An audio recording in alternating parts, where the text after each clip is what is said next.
সবাইকে গল্প কথা ইউটিউব চ্যানেলে স্বাগত। বিনোদন ও স্পোর্টসের এরকম আরো নিউজ পেতে আমাদের চ্যানেলটি সাবস্ক্রাইব করুন ও বেল বাটনে প্রেস করুন।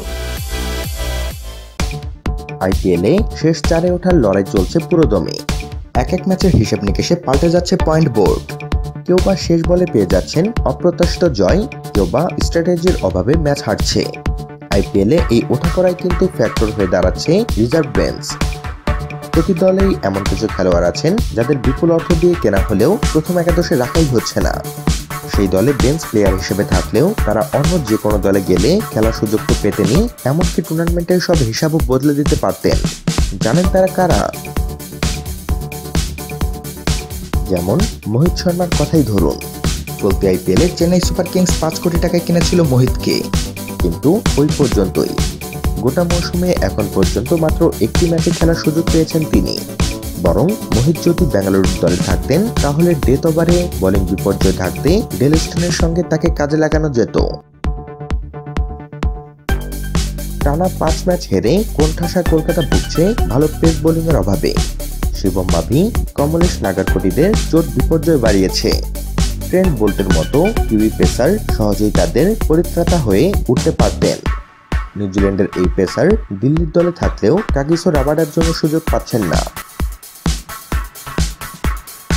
দল নিয়ে নানা পরীক্ষা নিরীক্ষা চালিয়েছে কিংস ইলেভেন পাঞ্জাব, কিন্তু তারপরও তাদের সবচেয়ে অভিজ্ঞ বিদেশি খেলোয়াড় মোজেস হেনরিক্স রয়ে গিয়েছেন মাঠের বাইরে।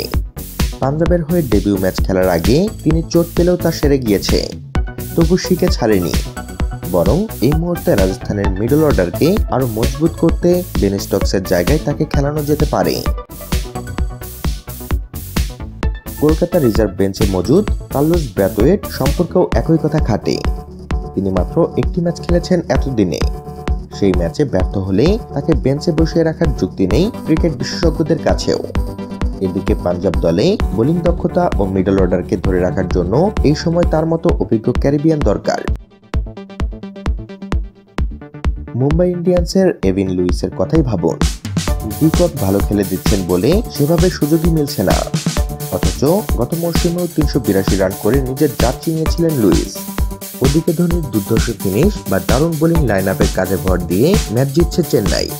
সুযোগ পেলে তার আগ্রাসী ব্যাটিং চেন্নাইয়ে অনেকটাই সুবিধা রাখতে পারত, বিশেষ করে ওপেনার ওয়াটসন যখন একেবারে ব্যর্থ।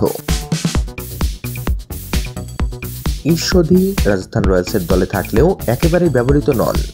দলে শ্রেয়াস গোপাল ছাড়া আর কোনো বোলারই তেমন মারাত্মক সফল না হলেও এখনো কেন সদীকে রিজার্ভ বেঞ্চে বসিয়ে রাখা হচ্ছে তা নিয়ে ক্রিকেট অনুরাগীরা বারবার প্রশ্ন তুলছেন।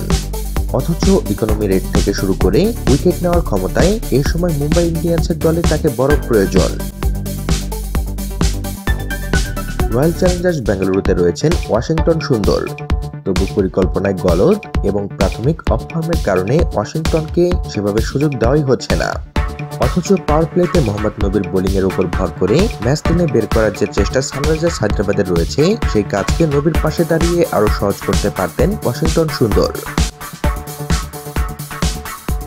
বাংলাদেশের বিশ্বকাপ ট্রেনিং ক্যাম্পে না গিয়ে সানরাইজার্স থেকে যাওয়ার সিদ্ধান্ত নিয়েছেন সাকিব আল হাসান, তবু দলে তাকে সেভাবে আর নেওয়া হচ্ছে কই।